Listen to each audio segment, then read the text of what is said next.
Hello, everybody.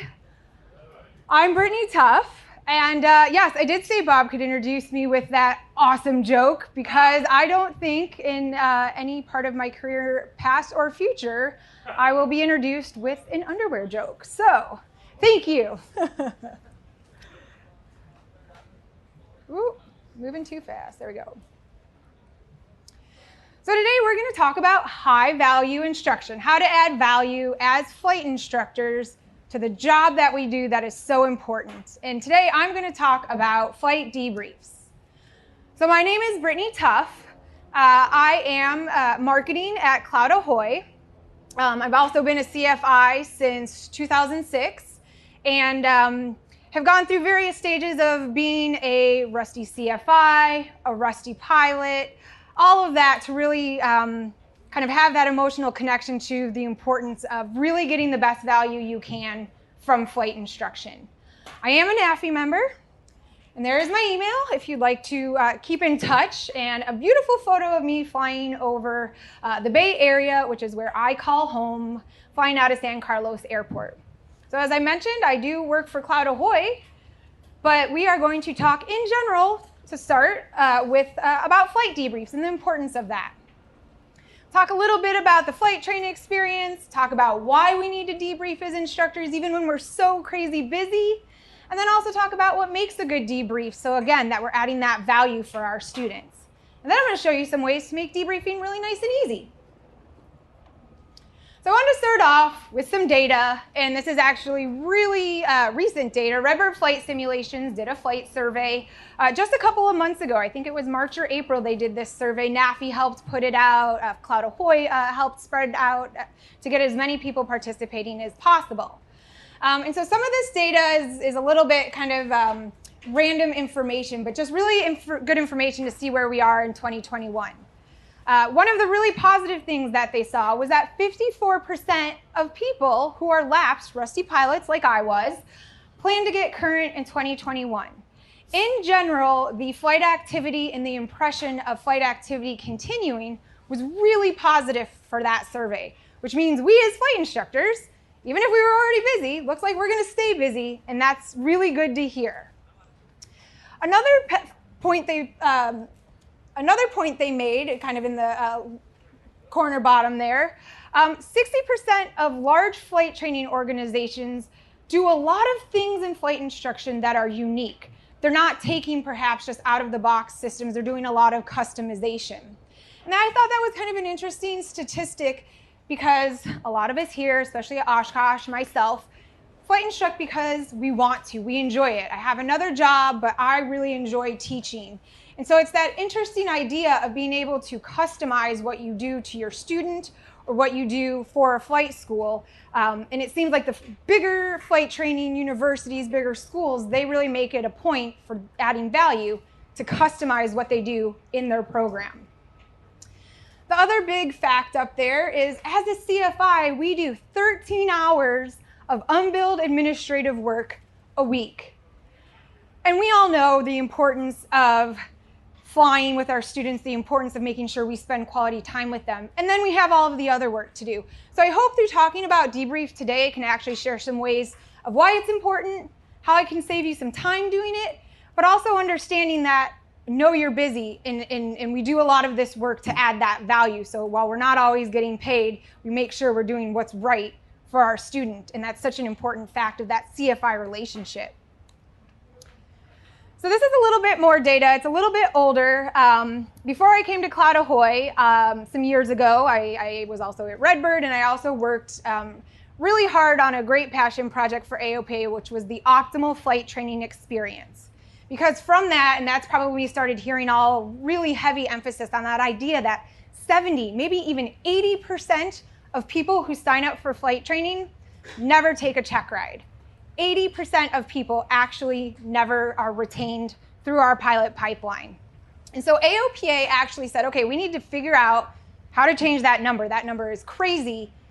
We need more people in the pilot pipeline. So they actually did some research on what they called the optimal flight training experience. What can we tell people, give you specific ideas of how to really enhance what you're doing for your students? And so they broke it down into all these colorful factors. But of course, and probably we can all assume anyway, the top is educational quality, that idea of instructor support, instructor effectiveness, having organized lessons, making sure they're prepared for the test. It all makes sense, but it all falls on us as the CFI. From the survey, some people started to give really good anecdotes, and we were hearing them over and over again. What is important for you in your flight training? It was the fact that the school was friendly and attentive. A lot of people talked about whether their flight instructor was organized, had structure, or not. And that whole idea of feeling like their flight instructor was effective. And the big thing at the bottom, we all know fuel is not always a cheap thing, and flying is not always a cheap hobby. But what people told us in this research was that they knew that. They knew that flying was not going to cost you 99 cents. What was most important was that you were getting value for the investment you were making. You were getting value for the money you were spending. So no one went into flight training thinking it was only going to cost them $500. What they did expect from their flight training, though, was that they were feeling value in what they were paying. And again, that falls on us as a flight instructor to reflect that value. So that idea of rates and prices reasonable to what value you're getting from your flight instructor. A big thing, too, is making sure we've clearly explained things. We have objective numbers, objective data. And the fact that training aids, people really appreciated when flight instructors would show them training aids to help visual learning, email them later information. There's that whole idea of really adding value to your flight instruction. So again, that's all of it broken down. You can see, so it's educational quality and then customer focus, which is another hat we wear as CFIs. So again, that value, the idea of being organized, scheduling, quality, all of that going into the optimal flight training experience. So I'm here to show you and talk about how can we easily be supportive? How can we increase effectiveness of each lesson, conduct organized lessons, and provide that value? How can we tick all the boxes on that colorful graph that I just showed? You could probably guess from the title of this presentation and for what I do and what I'm passionate about, it's really that idea of making sure we as instructors focus on the idea of debriefing. This was a quote from Flying Magazine not too long ago. This is what we're telling people who want to get into flight training, advice the industry is giving them. No matter what certificate you are training for, you should insist that your instructor does a full debrief each time you fly. So for us, we should be expected to have that organized structure and provide what the industry, what Flying Magazine is telling prospective students to look for. Post-flight debrief is hard. Who here is a full-time flight instructor as your main job? So especially from your perspective, you're always busy, you're running out of time, it can be quite overwhelming at times. And what happens is our debrief occasionally becomes informal and a little bit rushed. I'm getting my logbook signed off here, and so as he's signing my logbook, we're just, okay, yeah, your steep turns altitude was a little off today, and next time on your landing, let's focus on your aim point. Okay, done. If we can make it a little bit more formal and a little bit structured, that debrief could actually be a little bit more valuable and reflective. So that idea of not rushing the debrief and making it a little bit more formal. So again, I said, I get it. We're all busy. It's so tempting to skip it. But skipping a debrief, I think we all agree, is going to take away benefits and value from the instructor. So it's very important that you make it a point in your mind, in structure, and expectation that we are going to close this lesson effectively. We are not going to skip it. So this is my Maury Povich meme, which I thought was funny, so hopefully you all will too. But that idea of like, oh yeah, we debriefed, and then students like, no, all you did was yell at me. You told me to mess up as much as possible so I could learn. That was a lie. Every time you yelled at me, it determined it was a lie. So that is not what I'm saying we should do as a debrief. It's not a trivial exercise. It's something that we should take serious and make it the norm. So as an example, outside of aviation, Athletes. I'm sure everyone here at some point has done some type of sport, game, something, and work to enhance their performance in that activity. So professional athletes, it's scientifically proven, especially when they reach that elite level, is part of their practice. It's not just going to the weight room. It's not just playing the game. It is the fact that they review and debrief. Athletes do it to strengthen their muscles, but not just physically, but actually their brain muscles. The idea of debriefing and reviewing performance builds confidence, helps them deal with the intensity of the level they're competing at, and actually helps bring their focus back to their performance. Consistency is important for athletes. When they are reviewing it, it's not that they just do it once. It's truly after every game, after every event, after every practice, they're reviewing and debriefing, and lots of times watching video of themselves as well. But this actually came from an article from a sports psychologist, elite athlete, and that idea of debriefing is important, but that as you're doing it, again, we debrief, we learn from it, we're not stressing over every detail, we don't obsess over it, we aim for improvement. So I'm a huge baseball fan. I live in Oakland, and I'm an Oakland A's fan, so we can all talk about that later and whether or not you feel sorry for me. But one of my favorite pitchers is actually Liam Hendriks, who now pitches for the White Sox. But he has had a turnaround year the last 2 years as a reliever for the A's and now for the White Sox. And they have consistently asked him for the last 2 years why his performance changed. And it was because he is now a part of a team for a database company called Codify, where after every game, they're giving him heat maps of his pitches and heat maps of every batter that he is going to go up against. And he says that is 100% the reason why he went from just being a regular MLB player to now being an all-star, is the idea of that debrief and looking at data. So we all do it. Who here is wearing a FitBit? Oh, I saw someone raise their hand. Right, this is the perfect week, and now I bet we're all looking at our watch, debriefing how healthy we've been this week. We look at our smartwatches, we look at trying to fill our circles in, again, looking at our performance. So even in normal life, we are doing that all the time. So of course, why wouldn't we take that and do that for our students, reflect on how well they've done and make it another part of life? On the right there, that is Strava. I know there's other apps like Map My Run, things like that, where I'm constantly reviewing what I did and debriefing my performance. So bringing what I do for running as a healthy thing, I want to do that for my students as well. So a little bit of debriefing basics, and some of this might sound like common sense, but I think as we're all sitting here, it's really nice to take time to reflect on what it actually means to debrief, so that we're not just signing that logbook, handing it to them and saying, see you next time. So when you are debriefing, we need to make sure we're reviewing the purpose of the lesson. What were the expectations? What were the standards that we expected today? Was this just something where we were going to go out and practice? Or am I now evaluating you on how to perform and I expect you to reach ACS standards?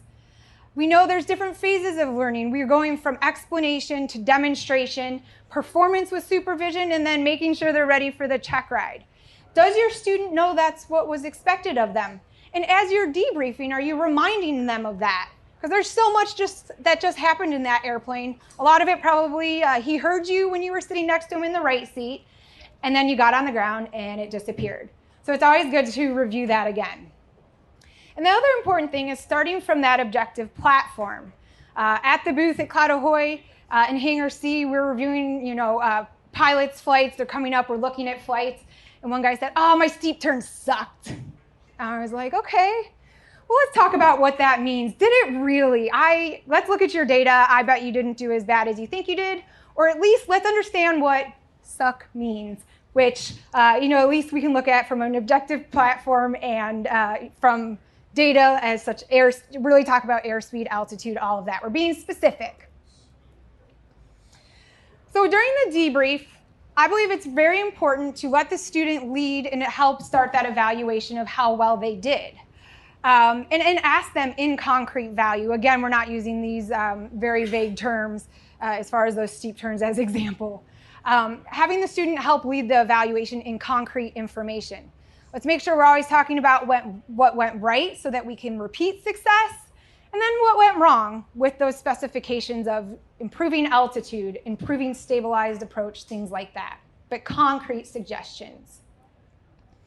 And the most important thing, we are here flying and teaching because we want to, we love it. It is an exciting thing. Learning to fly is amazing, but sometimes I don't think it is always fun. Learning to fly is actually hard. Learning to fly can be a whole emotional roller coaster. And so it's also important to keep it positive, especially at the end, ending on a high note. What's past is past, and I think during a debrief, just acknowledging that in the right moments is very important, to not keep repeating on things that didn't go well. That's why we discussed it. Now we can move on to how we improve it, that idea of looking ahead. So I want to show you a little bit about CloudAhoy and data-driven debriefs to make this whole idea of everything we just talked about a little bit easier, a little bit faster. So I want to show you, I'm going to bring up CloudAhoy in a live data and just debrief a flight.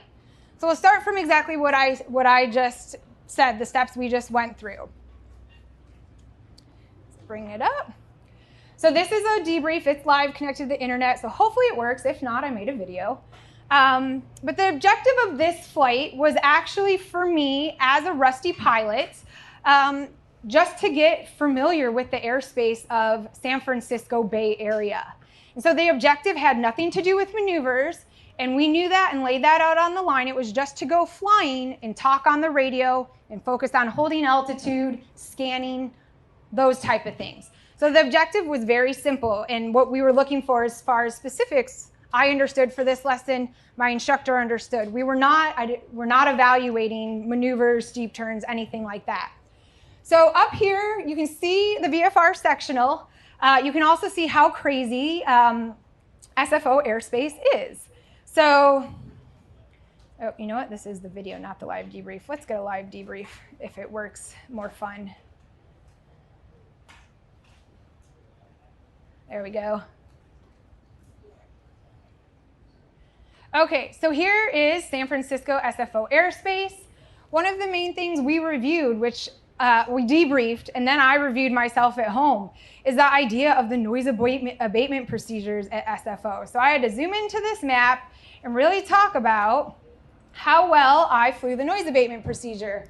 Right here, this little diamond waterway, you must fly to the left of it, but not over this subdivision, not over that subdivision. And you must hit the midpoint of the San Mateo, midspan of the San Mateo Bridge.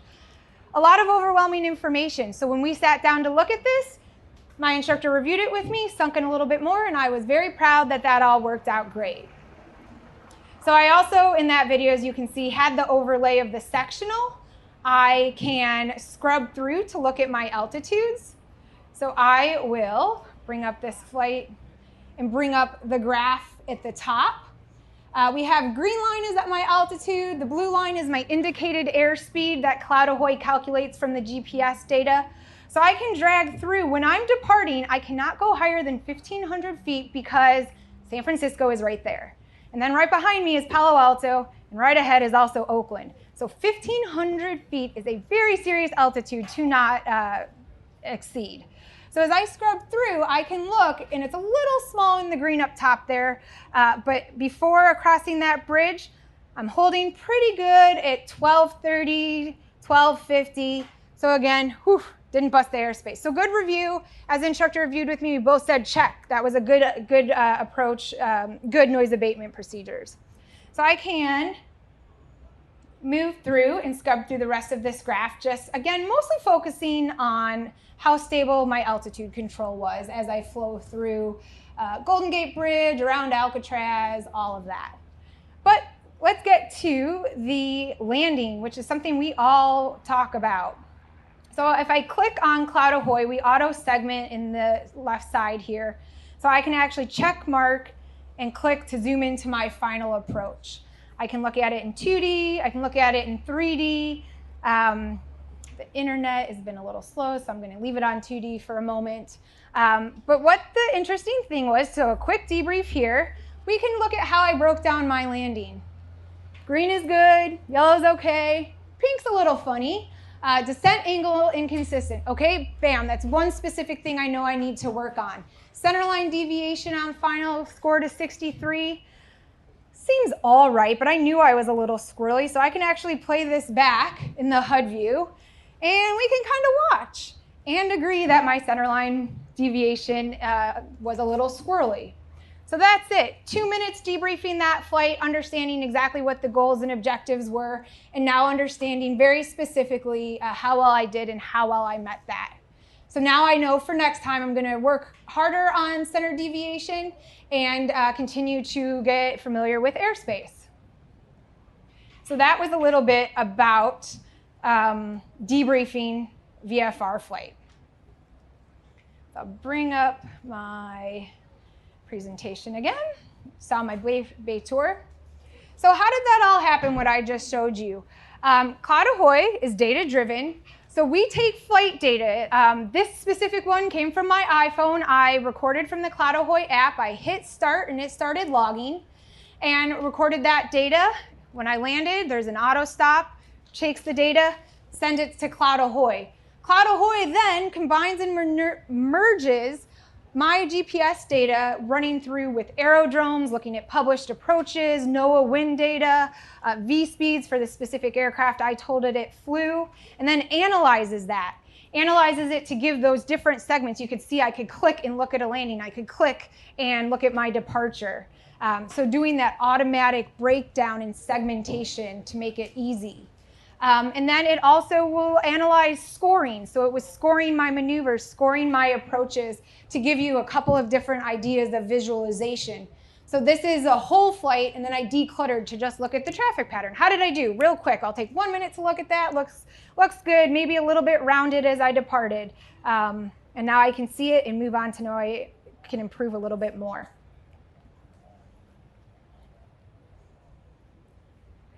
So I'll show you now, let's debrief a VFR flight that was more, this was for a flight review.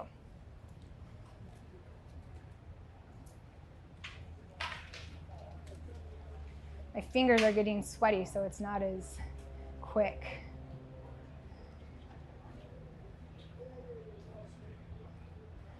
Okay, so this is a VFR flight.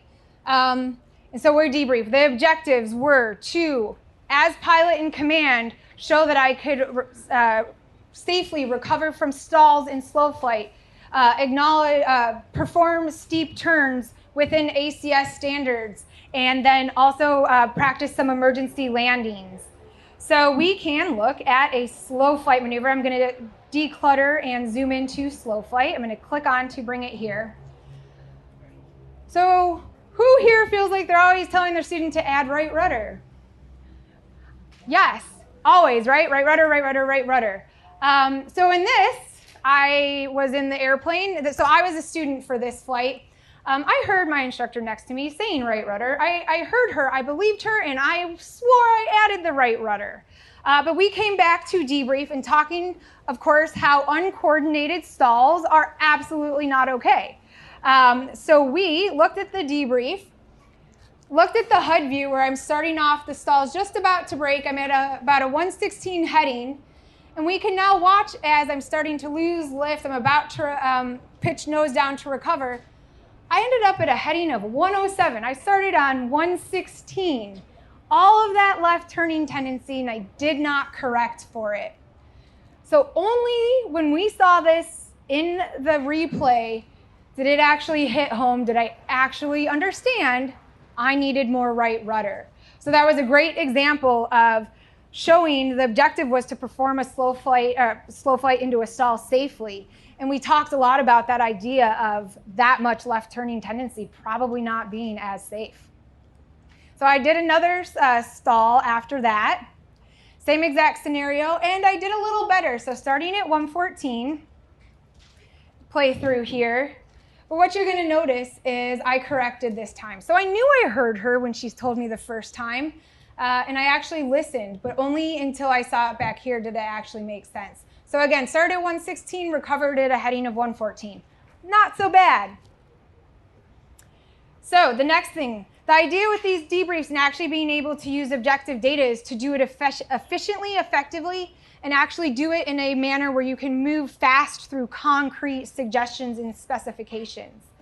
So I did 2 steep turns. I can click on those and zoom out the map a little bit so that we can see my steep turns. I'll click on it and we can look at scores. So in general, 83, yellow, not so bad. Okay, well, what do we think? How did you do? It looks like I rolled out too early, so I started on a heading of 311 and rolled out on 324. That's not within ACS standards. Also looks like I didn't get quite as steep as I should have on this turn. So I did a second one, and I did a little bit better. So again, we could see the more I practiced, the better I got. So in the debrief, the discussion was, maybe we need to practice just a little bit more because you know how to do it. Your muscle memory is just not perhaps as fresh. So again, that same idea, I fixed my heading, but still a little bit of work on bank angle and roll. You said automatically score? It does, yes. So depending, it automatically recognizes maneuvers and breaks it down. So you can see here I have slow flight, steep turns. So when I click on the steep turn, CloudAhoy automatically recognized that, automatically scored it through its CloudAhoy Pro subscription. So that was a great way to talk about how my muscles just needed a little bit more work, right? I was improving, I was doing things safely, but there was things I could tweak. So then let's look at the Airborne segment where I'll uncheck some of these so I can clear out the screen, where I actually did some emergency landings. So I was aiming for a field. Right here you can see it's a little bit lighter, skinnier green. So when my emergency landing, I was looking to aim to land in that field. Why do you have a plane there? Because I zoomed into it. I'm going to click on it and now center my plane. When I click on it, center my plane for the start of this maneuver. Good question. So the idea is to get to best glide as quick as possible. So I'm looking at this graph now, looking at my indicated airspeed that CloudAhoy has computed for us. And I need to get to 67 knots, right? So we can see here on my first try, I do okay as I scrub through, but I'm kind of slow getting there. And then I get there, and then you can see the blues a little bit up and down. So I'm holding it pretty good, but then I get fast. So just that whole idea that airspeed was good once I got there, but it took a little bit to get there. I can also see it's a little tiny, but my average was 645 feet per minute descent. Not too bad, but... Solid line is losing altitude? Yes, green is altitude. Yes. So now let's look at my second one. We can kind of compare to see how well I was setting myself up with that field. And I'll uncheck one of them so I can focus on this maneuver. So I'll click on it. So this graph is now for this second trial. You can see not too much of a difference, but better. My blue indicated airspeed is a nice direct line. Because what did I fix this time? I actually added trim to help me get to 67 knots right away, best glide. I wasn't kind of messing around with it, wasn't trying to do it myself. I let the airplane and the trim help me. And so once I had practiced that, it was so much more obvious that yes, help yourself get to best glide faster. So we could look and see that I got to 67 and then held it there better. And if you also look, my average descent there was 531. So we're getting really into the details, but 531 feet per minute down, which is better than the one I had done before. So again, giving myself a bit more on glide and that glide into the field. So the last thing we'll look at is the landing, just like we looked at the other one before. Looking at turn to final, and we'll look at the final. So we saw with this one, or my last, I said to improve that deviation on center line. man, it's still yellow in this next flight. And again, if we play through, I can see the green is the flight path vector. That's showing me where I'm going, where we can see out the 3D cockpit view. So the vector is actually showing what my aim point is, how consistently I was holding my aim point. With this, I think it's a little bit better compared to my last landing where we could see that green flight path vector going a little bit more swirly. So I met a lot of the objectives, but also understood and had a chance to talk about how I was continually improving, and probably if I continued to do more, I would improve more, and can see that through quick data. So we also do IFR flights as well, so we can, let's in 1 minute, 2 minutes, take time to debrief this ILS flight. This was just an ILS practice.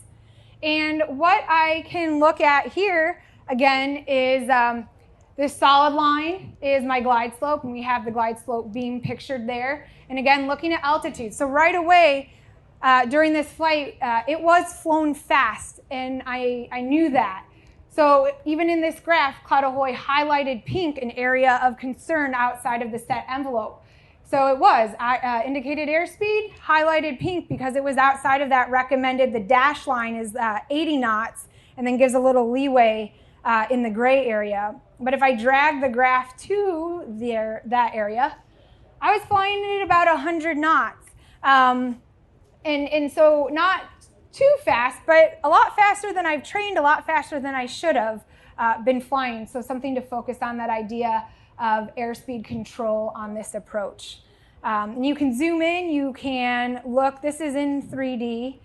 We can look at the approach, we can move it around, look at it from different angles. Ooh, nope.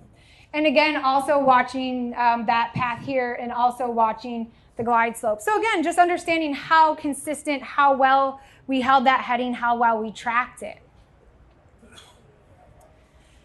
So the last one I'll show you is also another ILS approach. This was actually flown on a Redbird simulator. So not only debriefing through the airplane, but also that idea of each simulation flight, each lesson we're doing, we're debriefing it. So this is a simulator flight, which is really great when you have rich data from a simulator, from a G1000 that can be imported into CloudAhoy. We can actually add more specific information about RPM, power, flaps. So here, is Greg here? Did I see him? This might look like a familiar flight. So here we can actually scroll through this approach and again evaluate airspeed, evaluate altitude control, all of that. And we can see, so Gunny was the final approach fix. And oh, let me add that back in again. Clicked out of it. So we can see the final approach fix.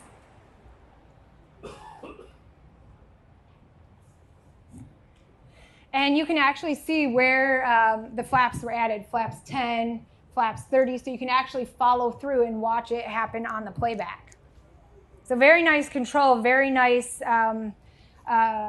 control of the aircraft, adding flaps, all of that.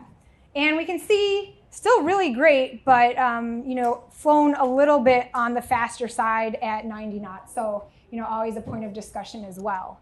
I love to look at, not only are we watching, you know, tracking on glide slope, tracking on CDI, but then looking really deep into the graph data, and then also scrubbing through a graph exactly for your horizontal CDI or your vertical CDI as well. And this was flown very nicely, but you could still see there was a little bit of up and downs, which correlates in the 3D cockpit view as well. So I got to debrief that approach. What did that take me? Probably 2 minutes to show you a little bit about how to use it. But again, pointing out very specific, very objective things to conduct a objective debrief. So we'll bring back up.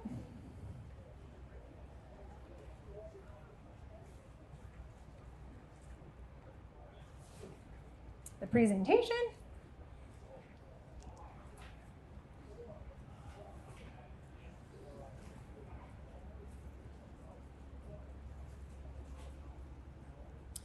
So this was one last cool thing I also wanted to show is debriefing a crosswind landing, and that whole idea of the nuance between picking a heading, holding a heading, making sure your aim point is correct. So I'll play the video in a second, but this is just a screenshot of it where there was a direct 15-knot crosswind for a Grumman Tiger, and he did such a great job holding his crab and holding that aim point right on the runway. So it was really great for us to look at this and debrief how nice and solid that was, and when it was off, watching the green flight path vector change.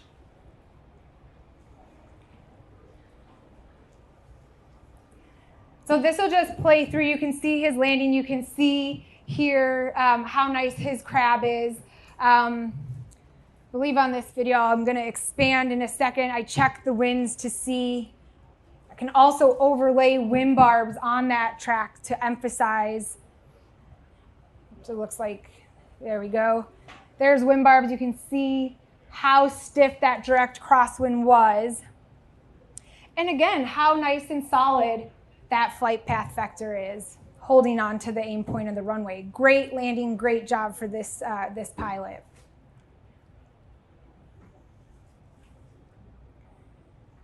And then if we look at his score, we laughed a little bit because he felt like he did a good job, but at the same time, there were things he could improve. I'll pause it there. And certainly there was a few things going on here. As you can see how stiff the wind was, how nice he held on to his crab, but oh, that restarted on me. If we look at his score, it actually shows that he landed 1 foot off center line. And so from that perspective and evaluating how well he had a crosswind correction, said that was it. You did a really amazing job. We are so impressed. 1 foot off center line. I don't think you need to be so hard on yourself. Where was the score? There's a screenshot of it, and I can bring it up again. So right here, the 1. Oh. And in the video, I probably paused it, and I think it refreshed. So I can come visit me again, and I'll show you. Perfect. So this is an idea of how technology can help debriefing. But again, there's that whole idea that no matter what you do or how you do it, debriefing is so important. We at CloudAhoy always say we are not trying to replace the CFI. We are just trying to make your job easier and more efficient. CloudAhoy and what we look at explains what happens, but us as CFIs and having that structured debrief, giving time and importance to a debrief, we will always help explain why it happened and how you could be better. Not ever meaning or meant to replace the human CFI and what we do for our jobs.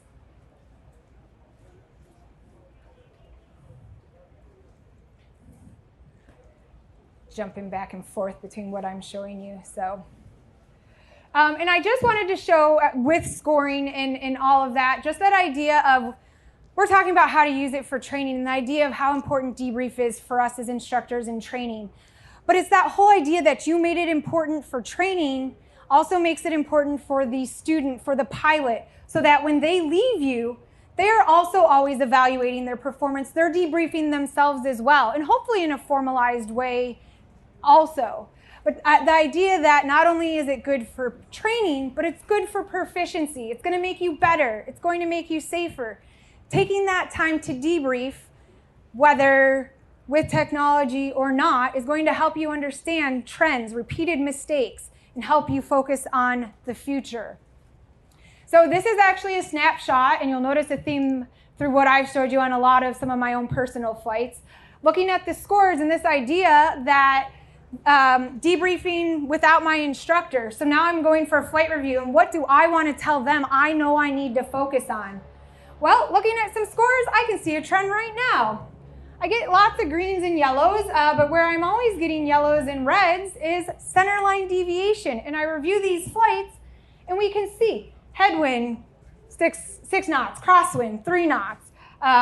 What is it here? Headwind 5, crosswind 1.6 knots.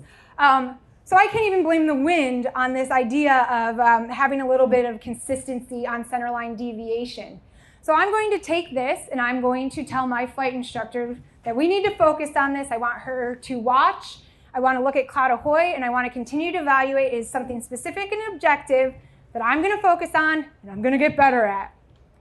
So with this too, I know, even speaking with airspeed, my colleague, Ty, who's in the back, he looks at his debriefs after every flight he flies as an instrument pilot.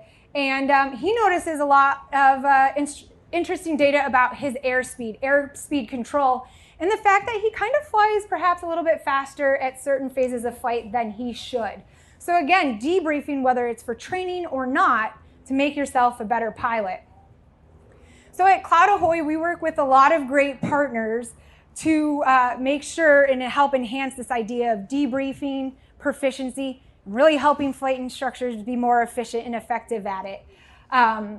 We work with EAA on the idea of skill score, which is kind of like your quick FitBit little fill in the circles of how proficient you are, how well your score is, how recently you've flown. So EAA partners with us to help do a proficiency skill score, which you can actually go check out in the Pilot Proficiency Center. With Stargate, there's these interesting things coming from pilots who look at their performance. Stargate Insurance is an app that, kind of like your good driver car insurance, where they do some data monitoring. If you connect your app to this data and debrief of flying, they will actually give you discounts on your renter's insurance. We work with Citation jet pilots. So we're talking, and perhaps, I've shown you a lot of flights with Cessna 172 and a Cessna 152. But it's also important as you move on professionally or as you fly yourself in that high-level elite flying. So we've worked a lot with them as well. Embry-Riddle, Purdue, we are partners with them as they believe that this data-driven debrief is so important for their training programs. And the cool thing recently is this idea of debriefing and working with the military and having them use data-driven debrief in their flight training programs. So there they are debriefing, actually looking at some special work we've done with them with aerobatics, formation flight, things like that importance of objective data in a debrief. So if you want to check out a little bit more of the pilot of debrief, you can check out the Pilot Proficiency Center, where people are flying simulator scenarios and also getting a CloudAhoy debrief. If you're at home, you can sign up and look at CloudAhoy with a 35-day trial and see how you like adding an objective data-driven debrief to your teaching. But nonetheless, I hope that this was a good seed or idea for the need for debriefs, the need of enhancing flight instruction, enhancing that value for a student through a structured, scheduled debrief, and the fact that it's so important. So to all of us, go get them, coach. So if you have any questions, feel free to ask me now or come visit Hangar C. In the back. Sir with the mask. Yes, I'll repeat it too. Where does CloudAhoy get its data? So that's a great question. CloudAhoy can get its data from a variety of sources. So a lot of what I got my data from was from the CloudAhoy app, where let me just find the diagram. Do I have it on here? So for my examples, CloudAhoy has an app, and I log the app from my iPhone.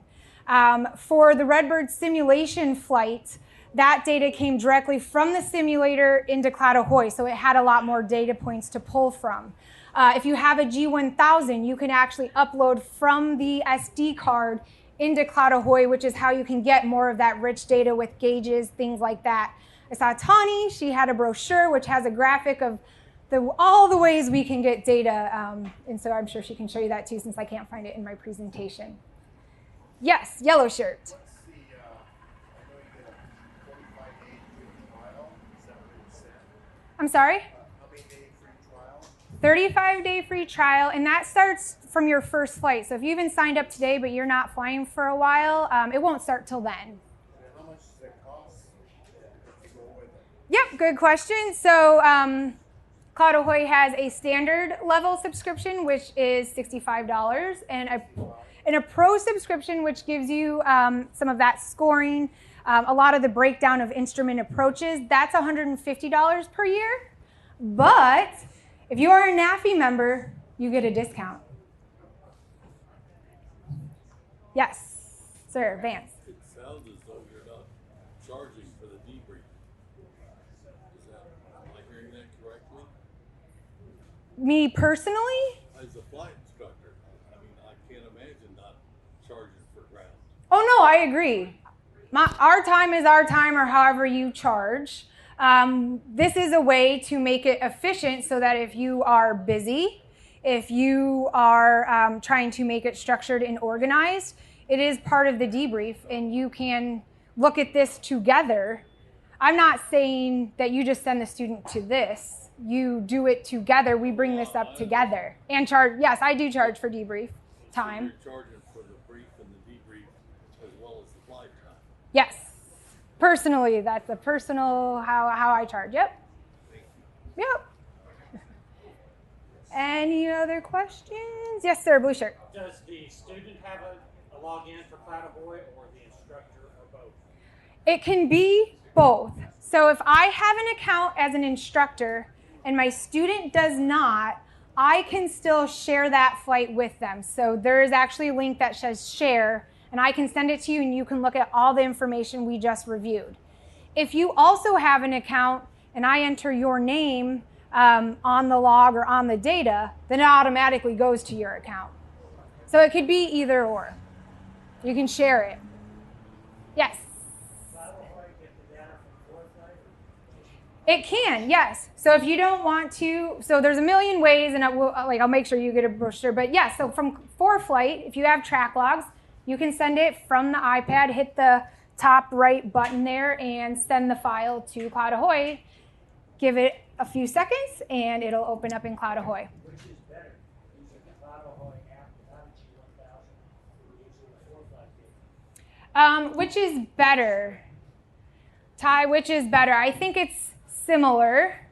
For flight and the app are more or less the same. Yeah. Fidelity. You get a G1000, that's your absolute best source of data. Yeah, rich data from a G1000, rich data from a simulator is the best. But from, because your for flight's pulling off your iPad, CloudAhoy is pulling off your iPad, so it's similar data. But if you forget to use the CloudAhoy app or just prefer not to, you can always just bring up track logs.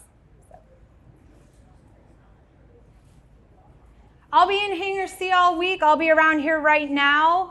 Ty, myself, would be happy to answer questions. I just very much want to thank NAFI for having me here. It's obviously something I'm very passionate about, that idea of how we can continue to make that optimal experience, how we can add value, and that idea of debriefing, whether it's just in practice and hopefully with an amazing tool like CloudAhoy. So thank you very, very much, everybody. Great job. Thanks. Thank you, Brittney. Great job.